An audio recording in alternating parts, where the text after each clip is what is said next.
How is everything with respect to coronavirus in Michigan? I mean, you have a connection to Michigan, and I feel like it's one of, I mean, aside from New York, probably the most high-profile state as far as with protests and things like that, and the governor clashing with the president and whatnot.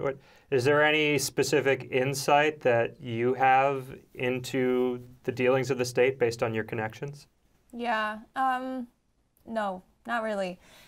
Yeah, sorry, that's not a very good answer, but no, it's funny, like it's, as you said, like, I don't know, it's kind of similar to New York, right? Like people will contact me and be like, oh my God, like, I hear all these crazy things happening in New York City, like, are you okay? And all these things. And I'm just, sort of like looking around my apartment like, yeah, I'm fine. Like, nothing's kind of changed for me personally, in the past 2 months.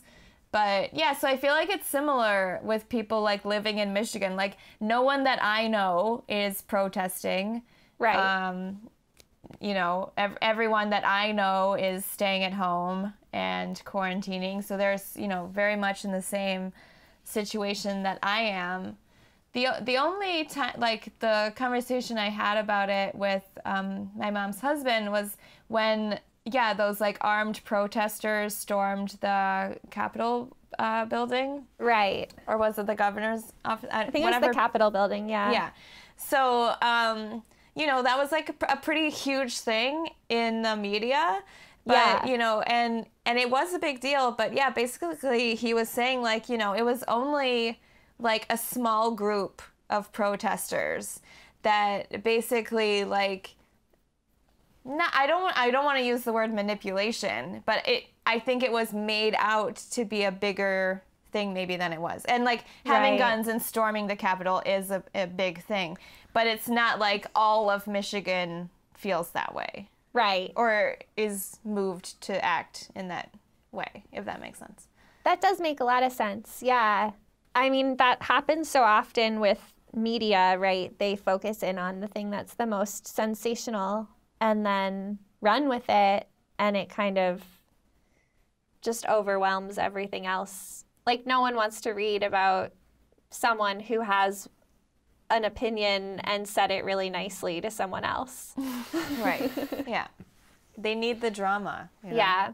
I mean, on one hand, I'm happy to hear that the people in Michigan are, not bothered, or not bothered, that's not right, but like, not involved in that in any way, or affected is the word.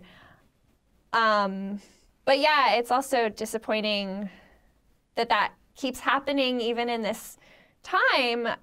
I guess moving into, like, over the last couple of months, I thought going into this, I remember Mike saying, this is going to become politicized. COVID is going to become politicized. And I was like, that's insane. There's no way. Like, this is a world health crisis. We're all on the same page. We're all going to deal with this together. There's no way this is going to become politicized. And here we are.